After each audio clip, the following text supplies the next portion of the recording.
오늘 함께 은혜 나누실 말씀 사무엘하 14장 21절로 24절의 말씀입니다. 사무엘하 14장 21절에서 24절의 말씀 한 목소리로 합독하겠습니다. 왕이 요압에게 이르되 내가 이 일을 허락하였으니 가서 청년 압살롬을 데려오라 하니라. 요압이 땅에 엎드려 절하고 왕을 위하여 복을 빌고 요압이 이르되 내 주 왕이여 종의 구함을 왕이 허락하시니 종이 왕 앞에서 은혜 입은 줄을 오늘 아나이다 하고 요압이 일어나 그술로 가서 압살롬을 데리고 예루살렘으로 오니 왕이 이르되 그를 그의 집으로 물러가게 하여 내 얼굴을 볼 수 없게 하라 하매 압살롬이 자기 집으로 돌아가고 왕의 얼굴을 보지 못하니라. 아멘. 오늘 함께 봉독한 사무엘하 14장 21절로 24절의 말씀을 가지고 돌아온 아들을 외면한 다윗이라는 제목으로 함께 말씀의 은혜를 나누겠습니다.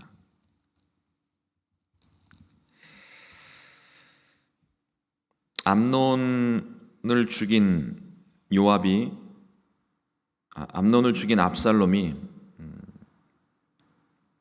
그술 땅으로 도망간 지 3년이 되도록 다윗이 아무런 조치를 취하지 않게 되니까 결국 요압이 드구와의 지혜로운 여인을 통하여서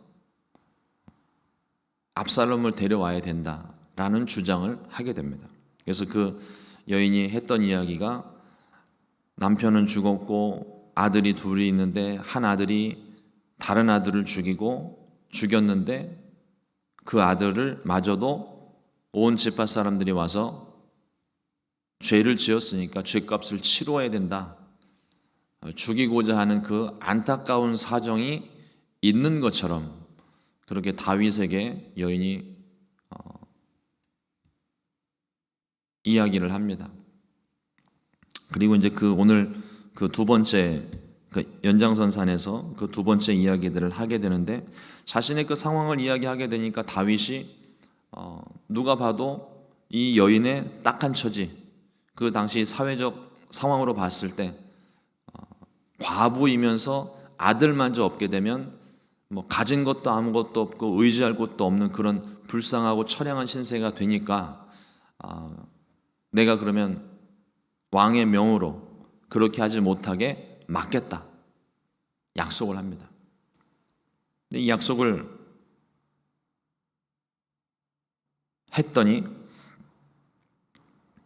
이 여인이 다윗에게 이와 같이 말을 합니다. 사무엘하 14장 13절 말씀에 여인이 이르되 그러면 어찌하여 왕께서 하나님의 백성에게 대하여 이 같은 생각을 하셨나이까? 이 말씀을 하심으로 왕께서 죄 있는 사람같이 되심은 그 내쫓긴 자를 왕께서 집으로 돌아오게 하지 아니하심이니이다. 이 말마저도 요압이 심어준 것인지 아니면 지혜로운 여인의 말인지는 정확히 분간할 수는 없지만 요압이 드그와의 여인과 함께 다윗에게 하고 싶었던 말이 바로 이것입니다. 압살롬을 데리고 오십시오. 이것이 백성들의 마음입니다. 다른 백성들도 그렇게 생각을 했을까요? 요압과 같이 손을 잡고 일을 하고 있는 여인이니까 요압과 같은 의견을 같이 했겠죠. 그러나 그것이 전체의 생각은 아닙니다. 우리가 사람과의 관계를 하게 될 때 주의해야 될 것 중에 하나가 무엇이냐면 내가 생각하고 있는 것이 전체인 것처럼 말을 하는 거예요. 그러니까 특정한 상황을 일반화시키는, 보편화시키는 일들을 의식하지 않고서도 자연스럽게 마치 사람들이 그렇게 생각을 하고 있는 것처럼 그래야 자기의 주장이 타당성을 얻으니까 그래서 그렇게 자꾸 이야기를 하는 모습들이 있는데 결국 그것은 공동체 안에 또 다른 패가 갈리는 일들이 생겨날 수 있습니다. 우리가 항상 그 관계에서 그것을 조심을 해야 되고요. 압살롬을 데려오는 것이 이게 백성들의 마음이다. 온 백성들의 마음이다. 근데 왜 왕은 하고 있지 않느냐라고 하는 것을 주장하고 있어요. 그러나 백성들의 마음이 아니라 요압의 생각인 것 같습니다. 그러니까 지금 압살롬이 회개를 하고 돌아오면 더없이 좋은 일이죠. 자신이 지은 죄가 있으니까 이 죄값을 달게 받겠습니다. 그리고 찾아와서 회개하고 사과하고 하면 더없이 좋겠지만 압살롬은 지은 죄가 있어서 그렇게 하지 못하는 것 같습니다. 근데 한편으로는 다윗의 입장에서 좀 생각을 해보면 지은 죄가 있어서 두려워하는 그 압살롬을 위해서 다윗이 먼저 손을 좀 내밀었으면 어땠을까 하는 생각을 좀 해봐요. 자기가 지은 죄가 있잖아요. 압살롬이. 그래서 이 압살롬은 그게 무서워서 그 지은 죄 때문에 두려워서 아버지를 떠나고 나라를 떠난 거예요. 그 사람은 압살롬은 스스로 다시 그 나라로 돌아오는 게 스스로의 힘으로는 돌아올 수가 없습니다. 돌아오면 죄값을 단단히 받아야 되는데 그게 싫어서 나간 사람이거든요. 그러면 다윗의 마음이 압살롬을 향하여 그리운 마음이 있고 안타까운 마음이 있고 슬퍼하는 마음이 있다면 다윗이 먼저 손을 내밀었어야 되는 거죠. 일단 와서 좀 얘기를 하자. 그리고 그술 땅하고는 이미 가족과 또 나라는 다르지만 가족과도 같은 관계이니까 찾아가서 이야기를 해볼 수도 있고 불러서 이야기를 할 수도 있고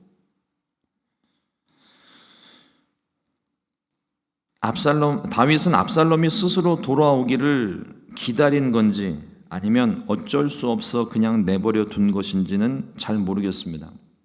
제가 이번 말씀들을 다시 사무엘서를 쭉 보면서 다윗의 마음이 참 이 마음 가운데 많이 와닿는 부분이 있어요.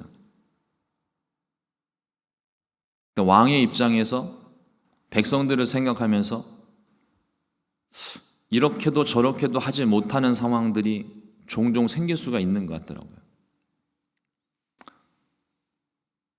명백하게 감정적인 부분 다 제껴놓고 법대로 처리를 한다면 깔끔하겠죠. 공정한 왕이라고 하겠죠. 하지만 그것이 어느 누군가에게는 상처가 될 수 있습니다. 교회는 하나님의 은혜가 머무는 곳이에요. 만일에 우리가 얼마 전에도 레위기 말씀 이제 공부가 다 끝났지만 만일에 하나님께서 하나님의 법대로 그러니까 말 그대로 그냥 하나님의 법대로만 우리를 다스리셨다면 우리 중에 살 수 있는 사람은 아무도 없습니다.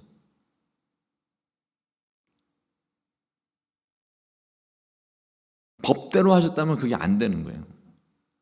그리고 교회 안에서도 법대로 그 모든 것들을 다 그냥 있는 그대로 법대로만 처리를 하면 그러면 세상이 참 공정하고 깨끗할 것 같죠. 교회는 그렇게 하면은 냉랭해집니다. 사랑이 있어야 되고 은혜가 있어야 돼요. 그렇다고 율법을 무시할 수가 없어요. 그러니까 이 고민과 갈등이 다윗에게 있고 지금 제 마음에도 있고 모든 교회들 안에 그게 있을 거예요. 이렇게 하지도 저렇게 하지도 못하는 상황. 이쪽을 생각하자니 반대편이 상처를 받을 것 같고 반대편을 생각하자니 이쪽이 상처받을 것 같고 그걸 가만히 두고 보자니 둘 다 상처를 받을 것 같고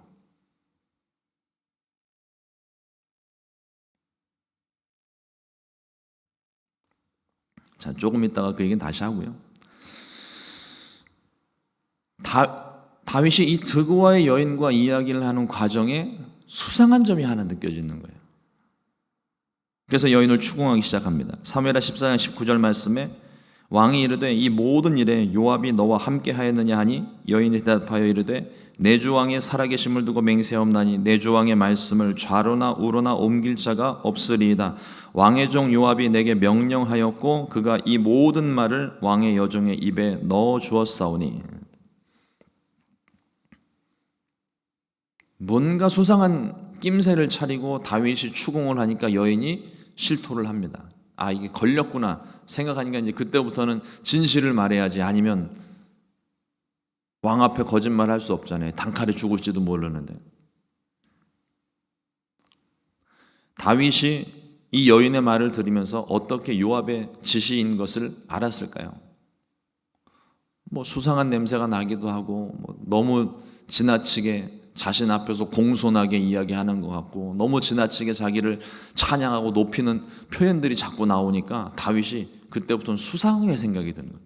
지금 아들을 잃을 만한 위기의 상황 가운데 있는 여인치고서는 지금 너무 자신을 높이니까 수상했고, 또 한 가지는 드고와의 여인이 하는 말들 중에 요압의 말과 일치되는 부분들이 자꾸 보였던 것 같아요. 압살롬이 도망한 지 3년이나 지나는 동안 다윗의 가장 측근에 있었던 요압입니다. 그 요압이 지금 주장하고 있는 내용을 3년 동안 한마디도 안 하고 이날 갑자기 여인을 통해서 말을 한 게 아니라는 거죠. 끊임없이 요압은 그 마음 가운데 다윗에게 압살롬을 데리고 와야 된다, 이래서 데리고 와야 된다, 저래서 데리고 와야 된다, 끊임없이 말을 하지 않았겠습니까? 그 말하는 과정 속에 그거 있어요. 사람들마다 그 사람만 쓰는 독특한 표현들이 있습니다. 그런데 요압이 드고와의 여인에게 말을 해주는 과정에 그 독특한 표현이 섞였던 것 같고, 드고와의 여인은 그 표현을 그대로 사용을 하다 보니까 아, 이게 요압이 시킨 일이구나, 다윗이 금방 캐치를 해냈던 것 같아요.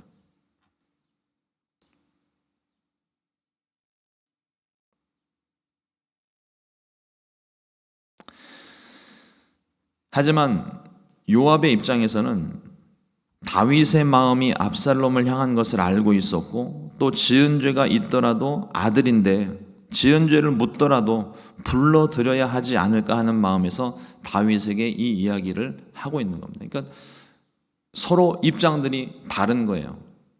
자기의 주장들이 서로 다릅니다. 다윗은 결국 요압을 통해서 압살롬을 데려오라고 명령을 합니다. 그런데 다윗이 또 한 번의 실수를 해요. 사무엘하 14장 24절 말씀에 왕이 이르되 그를 그의 집으로 물러가게 하여 내 얼굴을 볼 수 없게 하라 하매 압살롬이 자기 집으로 돌아가고 왕의 얼굴을 보지 못하니라. 압살롬이 돌아오게 될 때 무슨 생각을 했을까요? 아, 드디어 아버지가 나의 마음을 알아주고 이해를 해줘서 자신의 가장 측근으로 있는 오른팔과 같은 요압을 나를 데려오라고 시켜서 요압을 보내셨으니까 아버지가 나를 용서하셨나 보다, 뭔가 좋은 일이 있겠구나, 그런 기대감을 가지고 오지 않았을까요? 만약에 죄인을 부르는 것이라면 굳이 요압이 올 게 뭐가 있습니까? 그냥 아무나 대충 사람 보내서 체포해 오면 될 것인데, 요압을 보내서 정중하게 그 아들을 데리고 오는데, 아버지가 불러서 요압이 데리고 온 상황이라면 당연히 가장 먼저 아버지에게 가서, 다윗에게 가서 인사를 하는 게 기본 아닙니까? 그런데 아버지를 못 만나게 하는 거예요. 요압에게 물었겠죠. 왜 아버지에게 가지 않느냐? 왕께서 당신을 보기를 원치 않으십니다. 그 말이 또 비수와 같이 꽂히는 거예요.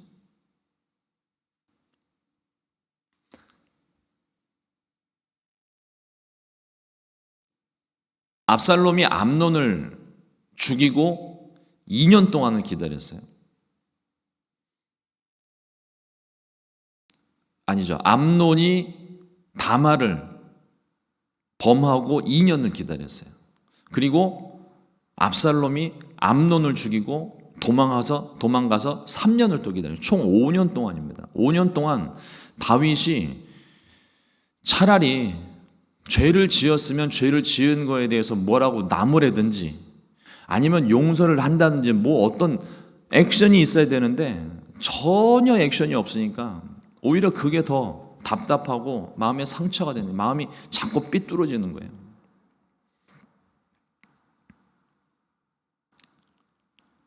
아마도 다윗의 죄책감 때문이었겠죠.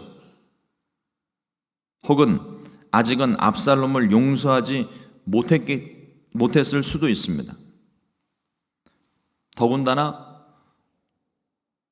다윗의 마음은, 또 요압의 마음은 그래도 아들이니까, 가족이니까, 피부치니까 어떻게든 살려보려고 뭐 그런 방법을 썼는지는 모르겠지만 사람들의 시선, 다른 신하들의 시선은 달라요. 우리 사극 같은 걸 보게 되면 왕 아래 왕자들이 몇 명이 있습니다. 그럼 그 세자 책봉을 놓고 그 왕자들의 한 사람 한 사람에 대해서 각각의 세력들이 다 붙어 있어요. 그래서 서로 물고 뜯고 찢는 싸움이 그 속에 아주 치열하게 일어납니다. 다윗의 아들들이라고 안 그랬을까요? 왕권을 놓고 서로 이렇게 저렇게 친인척들이 얽혀서 서로 막 싸우고 있는 그런 치열한 모습인데 압살롬이 암논을 죽였습니다. 암논을 따르던 신하들이 과연 압살롬을 그냥 두려고 했을까요? 어떻게든 불러다가 죽여야 된다, 사형을 해야 된다, 뭐 수많은 말들을 했지 않겠습니까? 근데 다윗 입장에서는 그게 쉽지가 않은 거죠. 그리고 또 다른 다윗의 아들들을 따르는 세력들에게 있어서는 압살롬이 죽어야, 이 죄값을 치르고 죽어줘야 자신들에게도 기회가 오니까 끊임없이 그 안에 이 자리 싸움, 세력 다툼이 일어났을 것 같아요. 근데 유일하게 요압만 다윗의 마음에서 압살롬을 데리고 와야 된다. 근데 그 압살롬이 왔는데 그냥 내버려 두면, 다윗이 만나주고 내버려 두면 모든 신하들을 내가 적으로 삼아야 되고, 또 그 압살롬을 또 사람들이 죽이려고 하는 어떤 그런 모의와 싸움이 또 일어나지 않겠습니까? 차라리 다윗 입장에서는 안 보는 게, 그냥 그술 땅에 사는 것보다는 그래도 가까운 곳에, 안 보더라도 가까운 곳에 사는 게 좀 낫지 않을까. 어떤 한편으로는 그게 또 부모 마음인 것 같기도 하고요. 복잡합니다. 그런데 결국 여러 가지 생각에 아무 일도 하지 못한 다윗의 그 행동 때문에 이것이 결국은 이제 압살롬의 반란으로 나아가는 시작점이 돼요.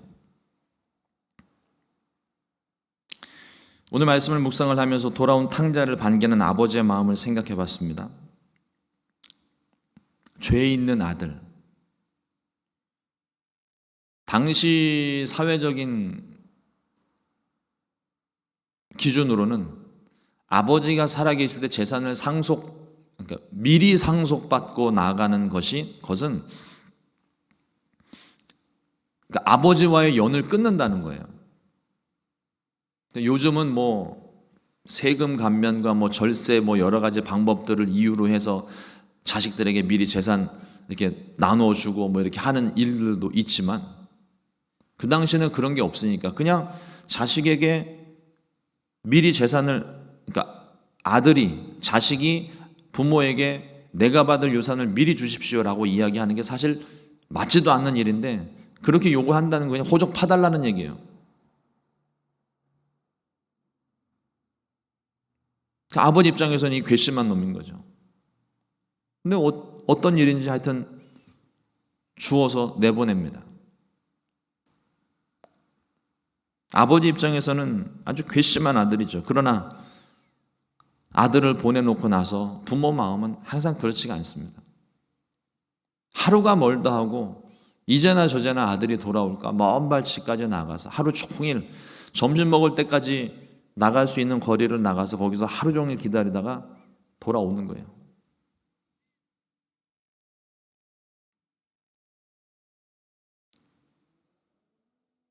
그리고 그 아들이 돌아왔을 때 그 아들에게는 어떤 죄도 묻지 않습니다. 꾸지람도 없어요. 그냥 아들이 돌아온 게 기쁜 거예요. 그게 부모님 마음이고 그게 우리 하나님 아버지의 마음입니다.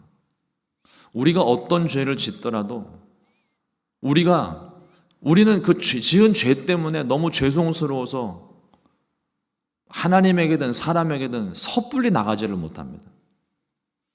그러나 하나님의 마음은 그대로 있지 말라는 거예요. 돌아오라는 거죠.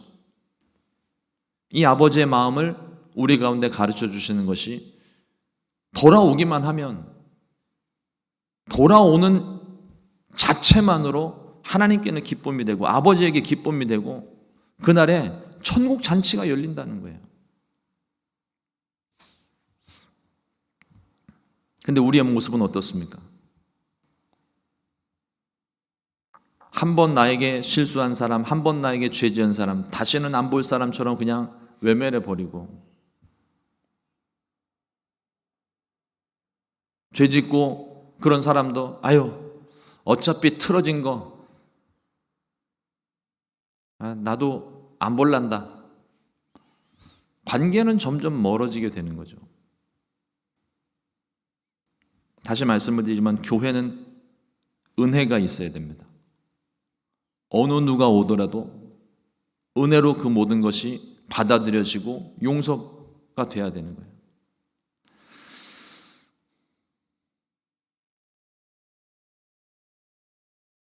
드그와의 여인을 통해서 요압이 주장하고 있는 내용은 왜 데려오지 않습니까? 라는 겁니다.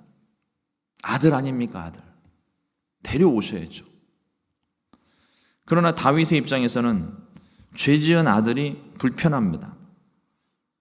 왕의 입장에서 공인된 자리에서 공의를 생각하면 죽어 마땅한 아들이에요. 차라리 안 보는 게 나을지도 몰라요. 그냥 그곳에서 그냥 사는 게 나을 수도 있습니다. 말씀을 묵상하면서 다시 한번 하나님의 십자가를 생각을 합니다. 하나님은 공의의 하나님이십니다. 죄에 있는 자는 죄값을 치러야 돼요. 그게 하나님의 공의입니다. 근데 하나님이 또 사랑의 하나님이십니다. 무슨 죄를 지었더라도 회개하고 돌아오면 용서하신다고 받아들여 주시는, 방금 전 말씀 나누었던 탕자의 비유에서 나오는 아버지와 같은 분인 거예요. 사랑의 하나님입니다. 그런데 이 사랑의 하나님, 용서하시는 하나님과 심판하시는 하나님 사이에 접점이 없어요. 하나님의 공의와 하나님의 사랑이 한 곳에서 완성된 곳이 십자가입니다. 어느 누구든 죄를 지으면 죄값을 치르게 되어 있습니다. 그러나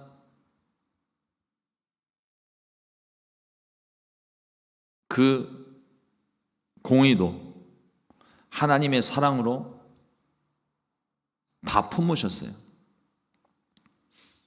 예수님을 통하여서 하나님의 공의를 실현하시고 예수님을 통하여서 우리의 죄를 용서하셨습니다. 그게 십자가인 거예요. 우리 마음 가운데 기억해야 될 것은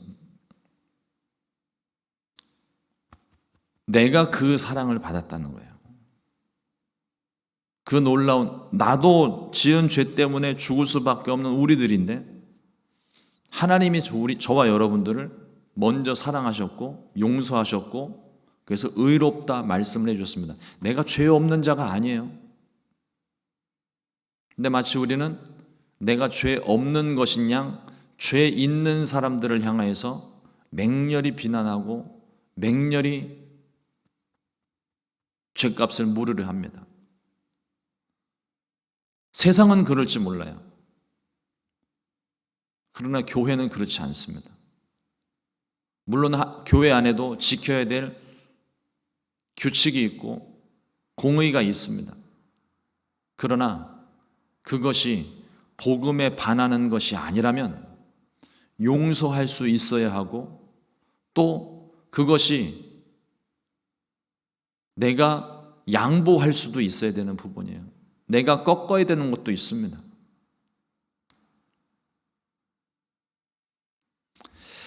이 하나님의 십자가가 저와 여러분들의 삶 가운데 언제나 굳건히 서 있기를 간절히 소망합니다.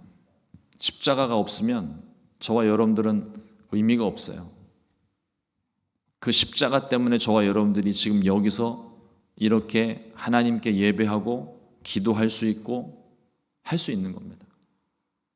내가 받은 십자가는 생각하지 않고 다른 사람에게 십자가를 지우려고 하는 것은 하나님께서 원치 않으십니다.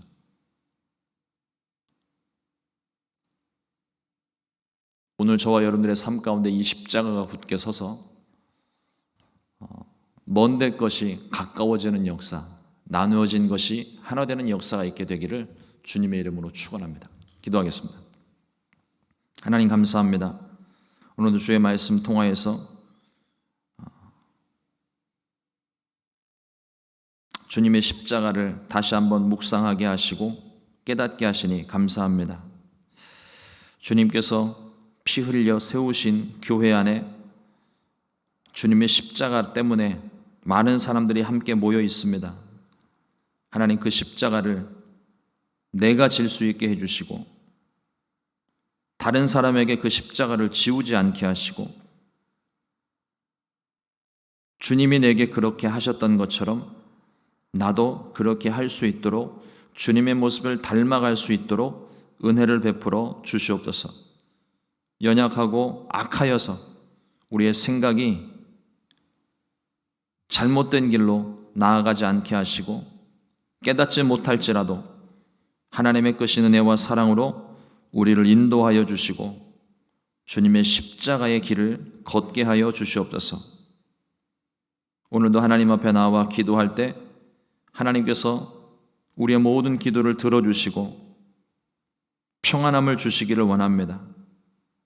어떤 상황, 어떤 문제 앞에서도 그 마음이 흔들리지 않게 하시고, 그 문제 가운데에도 주님이 주시는 평안함과 기쁨이 넘쳐날 수 있게 역사하여 주시옵소서. 귀하신 예수님의 이름으로 기도드렸습니다. 아멘.